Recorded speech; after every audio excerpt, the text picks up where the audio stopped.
Villagers gather for an execution decreed by the Taliban. The condemned man, chained and blindfolded. Nearby are 3 girls. They will kill him. He had murdered their parents and 2 siblings. Video passed to us shows Taliban fighters helping the girls to hold a Kalashnikov.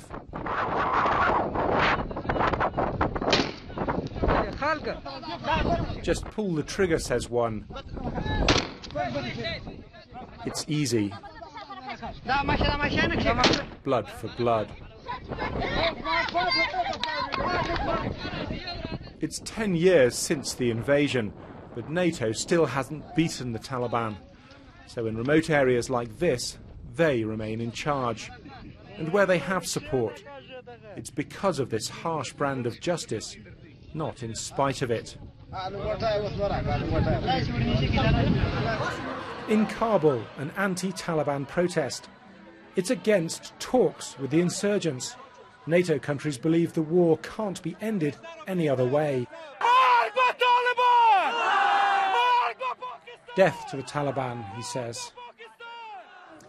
To people like these, the Taliban are simply an old enemy they thought they'd defeated. Now, any deal is still a very, very distant prospect. There aren't even talks yet. And yet there's a big section of Afghan society which is very, very worried about what might have to be given up if the Taliban regain even a measure of influence over Afghan life. That will depend in part on what happens on the battlefield. NATO is pushing the Taliban back in the south, but here in the east they're gaining ground. We asked insurgents across the country to explain why they fight. Many joined the insurgency after relatives were killed by NATO. Some were tired of fighting, but said they wouldn't give up until foreign troops left. Most said they could move openly in areas where they once hid. They were confident of victory. It's difficult and dangerous for foreign journalists to meet the insurgents. But we went to see one fighter.